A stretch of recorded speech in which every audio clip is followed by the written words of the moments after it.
Y yo he puesto el título de esta prédica, Hosana, Hosana en las alturas.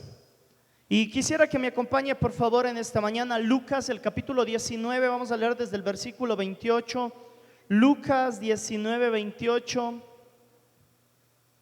nos dice de la siguiente forma: dicho esto, iba adelante subiendo a Jerusalén, y aconteció que llegando cerca de Betfagé y de Betania, el monte que se llama de los Olivos, envió dos de sus discípulos, diga conmigo dos, diciendo: id a la aldea de enfrente, y al entrar en ella hallaréis un pollino atado, en el cual ningún hombre ha montado jamás.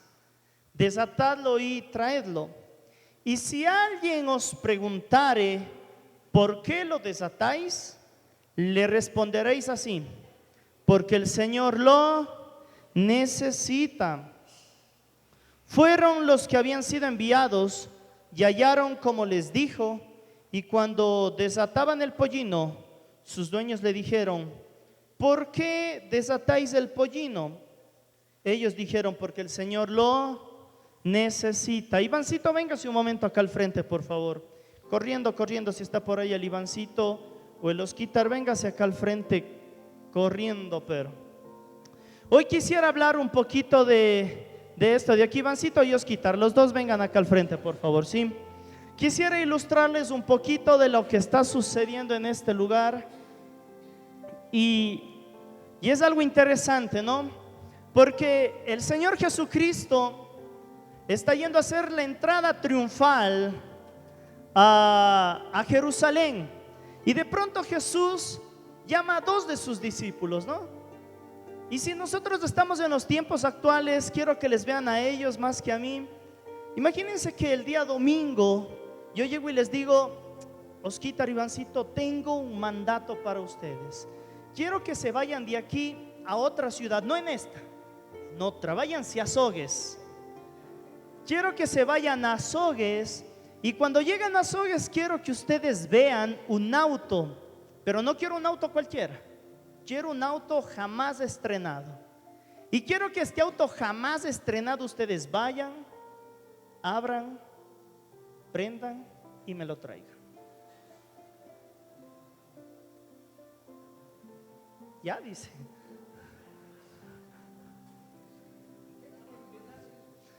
Ahora, la pregunta es, ellos dicen ya, usted diría ya, gracias, o usted diría: ¿qué pasó?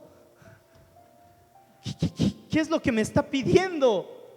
Me está pidiendo que me vaya a Azogues, me robe un auto y venga y le dé a él. O sea, yo tengo que pagar cárcel para que él esté un auto nuevo. Y si robaban algo de alguien, tenían que pagar según la ley 7 veces más.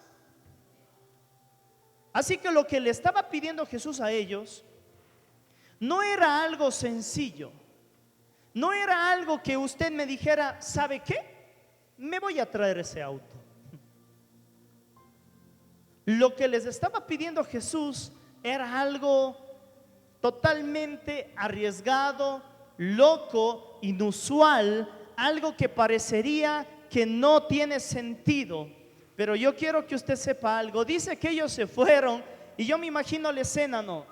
Los dos discípulos viendo ahí un pollino de asna, porque era un bebé todavía, escondiéndose tal vez. Y ahora, ¿cómo desatamos esto?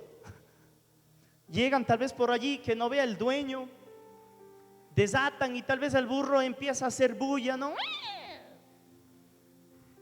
Y de pronto sale el dueño, y ellos le quedan viendo y le dicen: ¿y ustedes qué? Imagínense la bulla que tal vez empezó a desatarse en ese lugar. Pero la respuesta de los dos discípulos fue la misma que dio el Señor Jesucristo, no fue otra. No dieron una respuesta desde lo que pensaban, dieron la instrucción clara de lo que dijo Jesús. Y dijo: ¿a dónde se llevan esto? ¿O por qué desatáis esto? Lucas 19:34. Ellos dijeron: porque el Señor lo necesita. quiero empezar esta prédica diciéndole, siempre que Dios tiene un mandato para nosotros, no importa que tan loco sea este mandato, siempre hay bendición cuando nosotros obedecemos.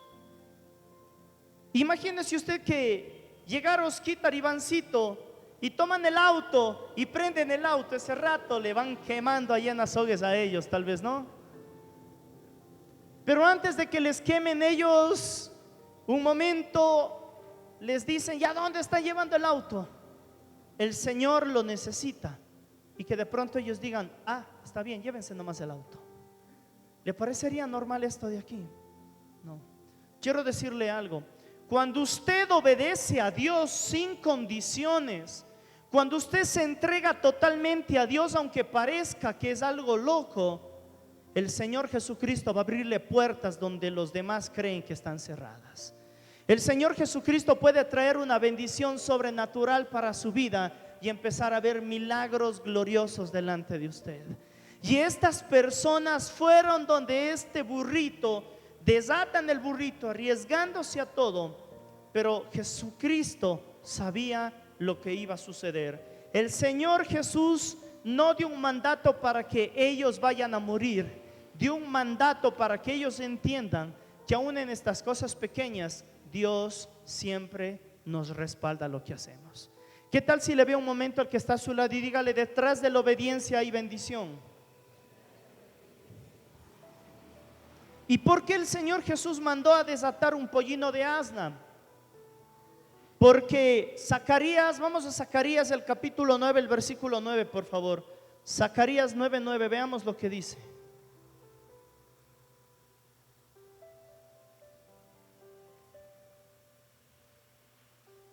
Y nos dice así: alégrate mucho, hija de Sión, da voces de júbilo, hija de Jerusalén. He aquí tu rey vendrá a ti, justo y salvador, humilde, y cabalgando sobre un asno, sobre un pollino, hijo de asna. La profecía es clara, tenía que ser un pollino, hijo de asna, y esto significa que tenía que ser un asno que no había sido todavía montado. Tenía que ser un asno 0 kilómetros. Pero ahí va lo interesante, ¿no? Nosotros nos imaginamos un pollino de asna y nos imaginamos uno de este porte.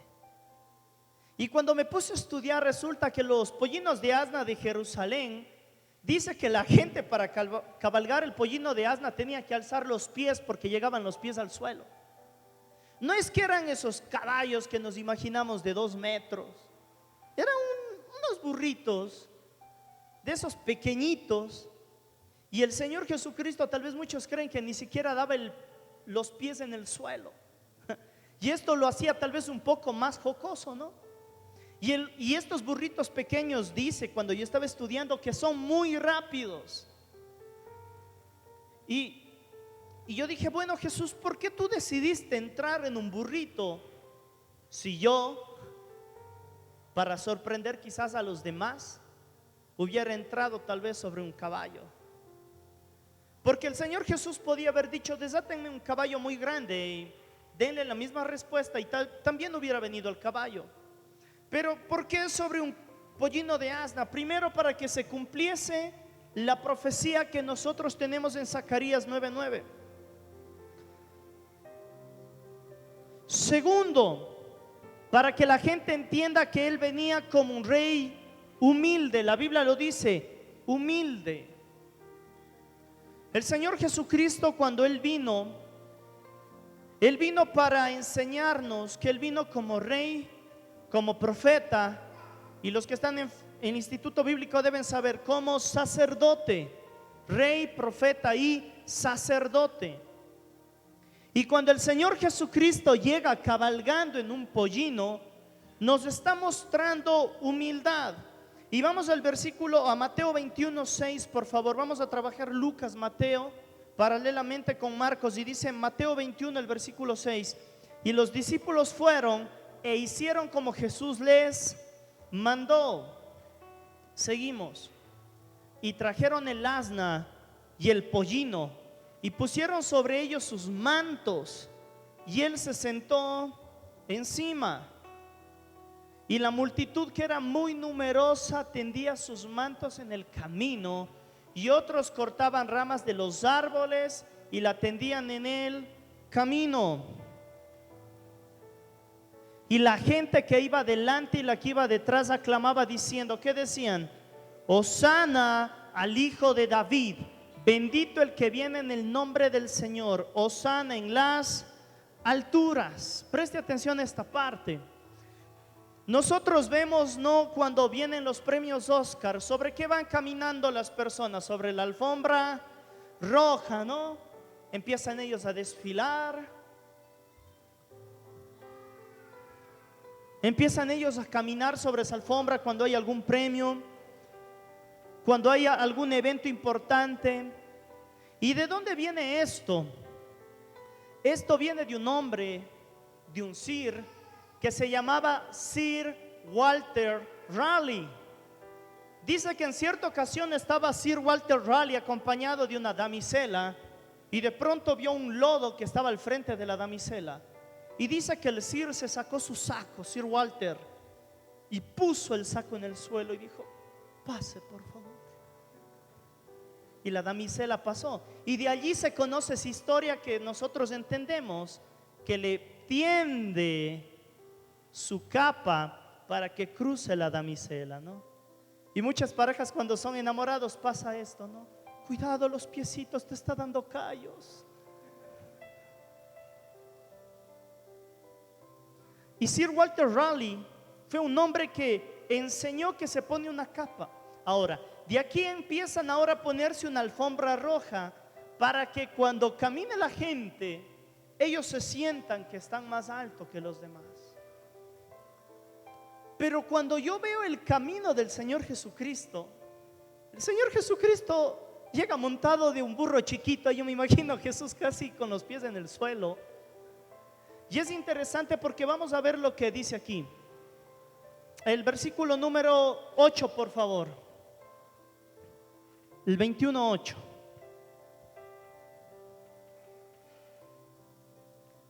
Y la multitud que era, diga conmigo, numerosa. ¿Sabe cuántos corderos se sacrificaban en el día de la Pascua? Escucha este número: 250,000.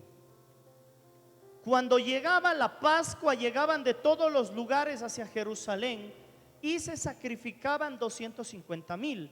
Cada cordero servía para alimentar, o mejor dicho, como expiación, más o menos de 10 personas. Por lo tanto, 10 personas por 250,000, ¿cuántas personas arribaban hasta ese lugar? 2,500,000 personas. Imagínense 2,500,000 personas en una ciudad que era más pequeña que Cuenca. Usted se ha ido el fin de semana tal vez a los moles como está el día domingo, donde no tiene cómo parquear, no tiene cómo entrar. Imagínese usted una ciudad repleta. Ahora, el Señor Jesucristo baja en el pollino y dice, tendían sus mantos en el camino. Lo primero que a mí me llama la atención en el versículo número 7 es que, en el 7, póngale el 7 por favor, es que los discípulos pusieron sus mantos sobre el pollino. Ahora, analicemos esta historia. No es que la gente estaba totalmente arropada. Mucha gente empezó, ¿no?, con las mantas encima del pollino. Otros quizás las túnicas, ¿no?, encima del pollino. Y el significado de esto era: yo estoy entregando lo que yo tengo y estoy poniendo encima del Rey de Reyes, del Señor de Señores, para que Él pueda usar lo que yo tengo. Escuchen esto. No es que los pollinos usaban montura, no necesitaban montura. Entonces ellos tomaron los mantos e hicieron una montura para Jesús. Y de pronto empezó a descender el camino, y el camino es muy sinuoso. Y en esa bajada del monte había más o menos 1.2 kilómetros y ellos empezaron a descender de esta manera. Se dice que del Monte de los Olivos es tan hermosa la ciudad que parece que si usted lanza una moneda va a caer allá. Entonces era una bajada en la cual iba el pollino, iba el Señor Jesucristo, yo me imagino con los discípulos allí, ¿no? Pero la gente empezó a clamar algo. Cámbiale por favor al versículo número 9. Y la gente que iba delante y la que iba detrás clamaba diciendo que Hosana al hijo de David. ¿Usted sabe qué significa Hosana? Sálvame. Diga conmigo, sálvame. La palabra Hosana era una palabra utilizada originalmente, antiguamente, para decir, por favor, sálvame. Y me llama la atención porque nosotros aquí tenemos dos criterios y preste muchísima atención. Primero, la gente estaba diciendo, por favor, sálvanos, hijo de David. Primero, salvación. Segundo, bendito el que viene en el nombre del Señor. Adoración. Diga conmigo, salvación, adoración. Y tercero, victoria. Diga conmigo, victoria. ¿Por qué victoria? Esta parte cuando ayer estudiaba un poquito me movió el piso. Antiguamente los judíos se iban a los árboles y cuando venían de una guerra, dice que cortaban las hojas de palma y las hojas de palma se llamaban hosanas. Las hojas de palma se llamaban hosanas. Y dice que esto lo hacían y tomaban las hosanas, levantaban y agitaban y dice que esto significaba victoria. Entonces nosotros tenemos tres cosas en este verso que si nosotros lo vemos pasa desapercibido. Primero, salvación. Segundo, adoración. Y tercero, victoria. Cuando el Señor Jesucristo caminaba en este pollino, la gente estaba diciendo, la salvación viene del Señor Jesucristo. Él es el Rey de Reyes, Él es el bendito, Él es el que viene en el nombre del Señor. Y no solamente es bendito, en el Señor Jesús nosotros tenemos victoria. ¿Cuántos creen que en Jesús tenemos victoria? Díganme amén. Y aquí nosotros vemos que la gente decía, Hosana, el Salvador, el hijo de David. Y ahí entendemos por qué dice el hijo de David. Porque los judíos sabían que el Mesías vendría del linaje de David. Y decían, el Mesías, el Salvador, el hijo de David, bendito que viene en el nombre del Señor, Hosana en las alturas. Esta es una escena muy importante. Toda la gente le está aclamando, le está adorando, la gente está declarando victoria desde ya. Pero aquí hay un conflicto.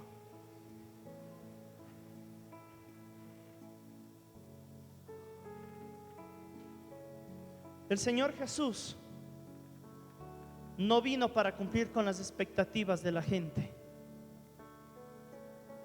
Y yo quiero que usted sepa algo. ¿Usted quiere que alguien realmente se enoje con usted? Muéstreles unas expectativas y no las cumpla, y verá que esa persona se va a enojar mucho. Si nosotros analizamos, nosotros nos damos cuenta que cuando el Señor Jesucristo hacía un milagro, ¿qué les decía a las personas? Ve, pero no lo digas. No lo digas. ¿Y por qué? Porque el tiempo de Jesús no había llegado. Y cuando Él alimentó a los 5,000 y quisieron tomarle y hacerle rey, el Señor Jesús se apartó. Porque como humano el Señor Jesús, si hubiera querido, Él podía ser el rey. Créeme que si en ese momento Jesús decía, bueno, nos vamos a derrocar a Pilato, toda la gente se levantaba. Si Jesús decía, bueno, yo soy el rey, todos vamos juntos, yo creo que esos 2 millones de personas iban y derrotaban en ese momento al pueblo romano. Pero quiero que sepa lo siguiente: Jesús a veces no cumple con lo que nosotros queremos, pero siempre Jesús cumple con lo que nosotros necesitamos. Y este pueblo quería ver algo, quería ver su libertad, pero el Señor Jesucristo no cumplió con lo que ellos querían, sino con lo que Él quería. Y la gente empezó a clamarle. Y sabe, este secreto guardado de Jesús durante todo su ministerio se mostró por primera vez en la entrada triunfal, para que todos sepan que sí, que Él es el Rey de Reyes. Jesús en este momento sí quería que sepan que Él es el Rey. Vamos al libro de Lucas, el capítulo 19, el versículo 37, por favor, para que lo veamos. Lucas 19, 37.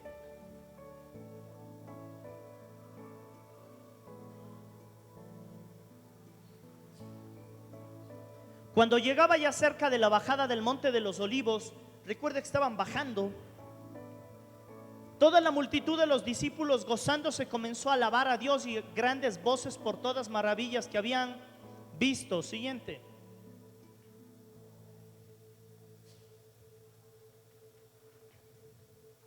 Diciendo: bendito el Rey que viene en el nombre del Señor, paz en el cielo y gloria en las alturas.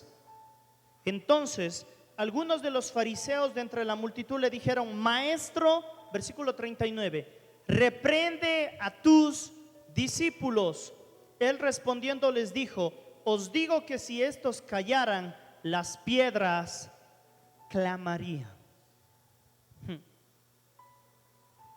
Jesucristo aquí no nos quiere mostrar que es como un rey cualquiera. Esta frase es muy importante. Él no solamente es el rey de una nación. Si Jesús hubiera querido, hubiera tomado y hubiera derrocado a los romanos, y quizás se hubiera adelantado y hubiera ganado a todos los pueblos y establecido un reino aquí.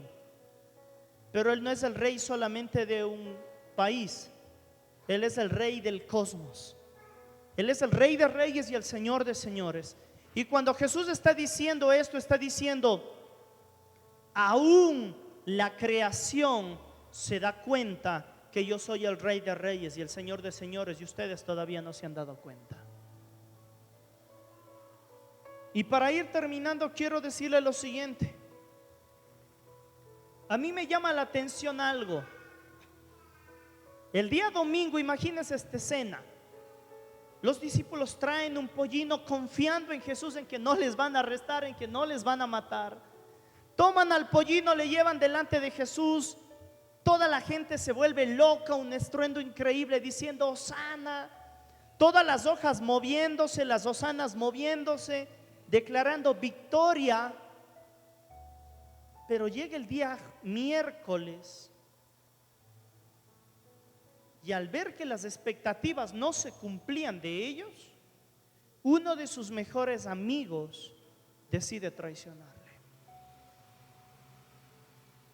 Escuche con claridad lo que le voy a decir, aunque este tema no es un tema de domingo, de la entrada a Jerusalén, porque esto va en cadena. Judas quería que Jesús sea el rey de todo, hablando en ese momento, que destruya a los romanos, que se establezca como rey. Y el corazón de Judas estaba en la expectativa de lo que podía conseguir. Y Judas, al ver que no le iban a coronar como rey a Jesús en ese momento, decidió venderle por lo que para él era lo importante, que era el dinero. Y mi pregunta confrontativa para usted el día de hoy es la siguiente: ¿Qué es lo más importante para usted en esta vida?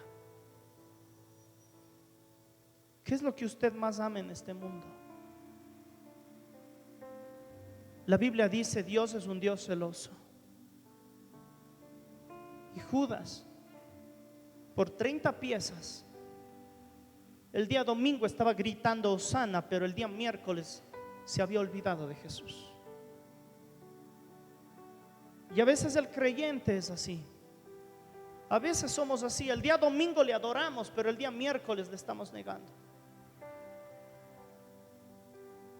Y Judas no se dio cuenta que iba a traicionarle a la persona más importante que iba a tener el resto de su vida.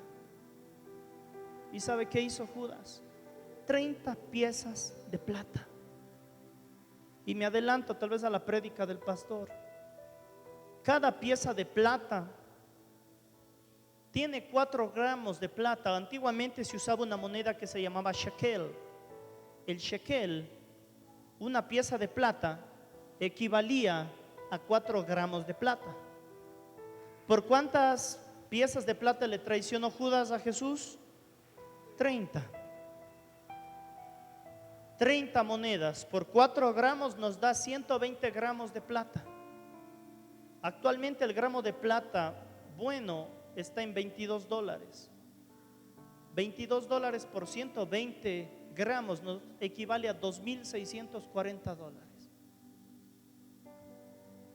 $2,000 era más valioso para Judas que el Señor Jesucristo. Y antiguamente esto no tenía el mismo poder adquisitivo que ahora. ¿Sabe qué hizo Judas? Dice: se fue a un campo, compró un campo y murió en ese lugar. Se suicidó.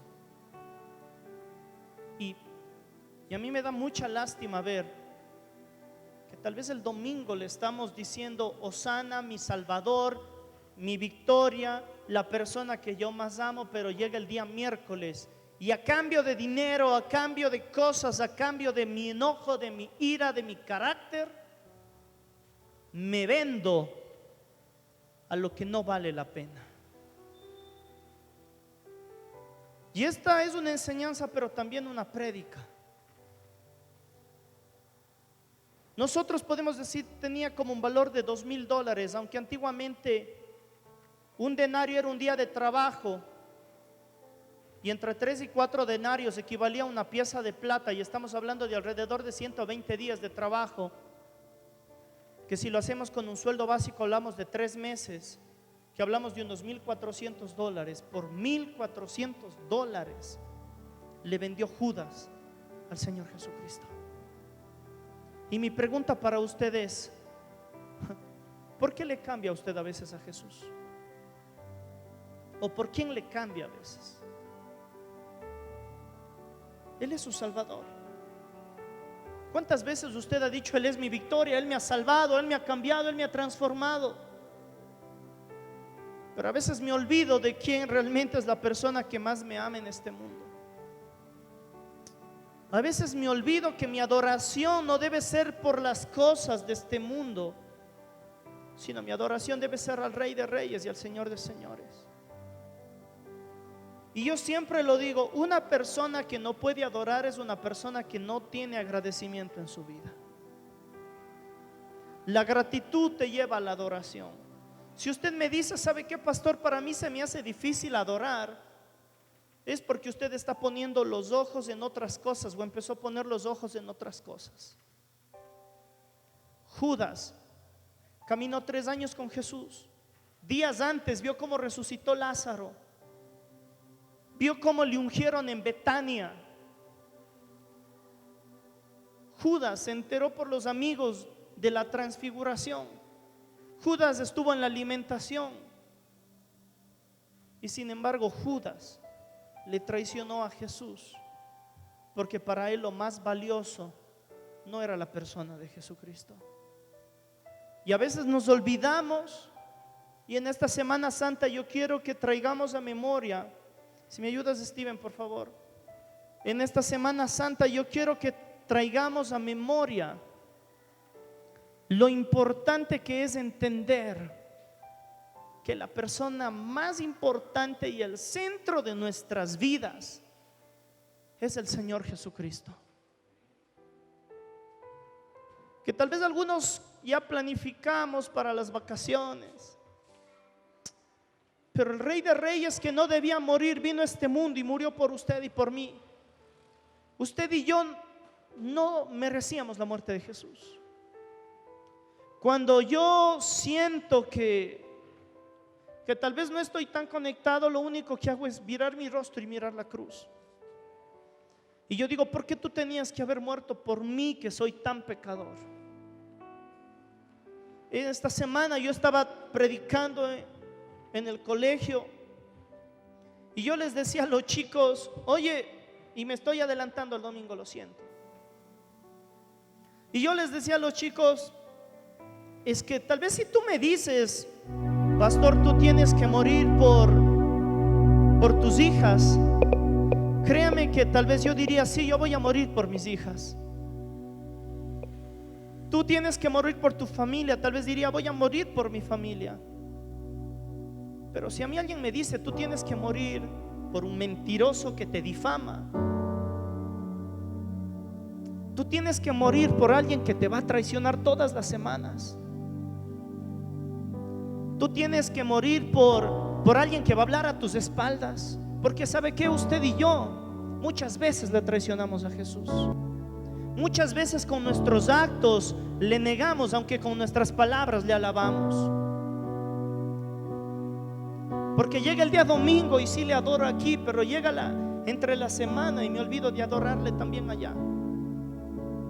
Y si a mí alguien me dijera, tú tienes que morir por alguien que te va a negar, por alguien que te va a traicionar, créeme que yo no lo hiciera. Ni usted tampoco lo hiciera. Pero Primera de Juan nos dice algo. En esto consiste el amor, no en que nosotros le hayamos amado a Él, sino en que Él nos amó primero. Y cuando nosotros como creyentes, al entrar en esta semana, entendemos que tal vez muchas veces somos como la gente que está gritando Hosana, pero el día miércoles estamos vendiéndonos al dinero, a las pasiones, a nuestro carácter, a la gente. Pero sabe, hay algo muy importante. Aunque Judas le traicionó el jueves, Jesús murió por él el viernes.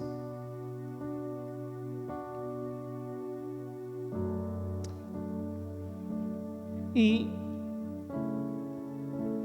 lo digo así porque yo también he fallado. Y usted le ha fallado. Y mi corazón se hace tan pequeño al entender el amor de Jesús. Y si nosotros seguimos adelante, es por el amor de Cristo. Y a veces nosotros nos olvidamos de Jesús, ¿sabe? Y le abro mi corazón. Para mí Jesús no es una religión. Para mí es la persona más importante porque me ama sin condiciones. Y aun cuando como Judas usted y yo le traicionamos el jueves, Jesús decide morir el viernes.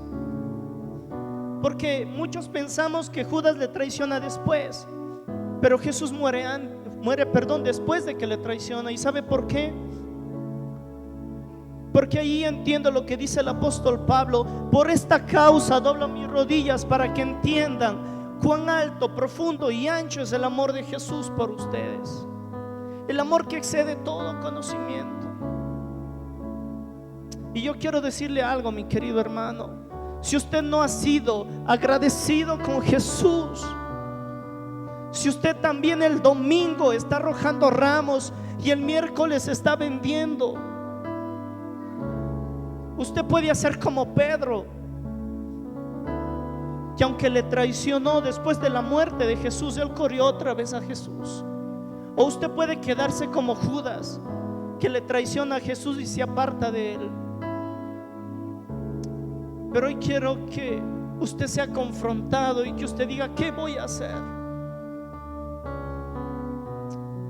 Y quisiera que por un instante medite y se ponga de pie. Los músicos, si pueden venir, por favor. Y les digo de verdad, mi corazón se hace tan pequeño al entender cuánto me ama Jesús. De que nadie de los que está aquí es digno de ser parte de su iglesia, pero sin embargo Él nos ama con amor eterno. Y de esto se trata la gracia de Dios, de su amor.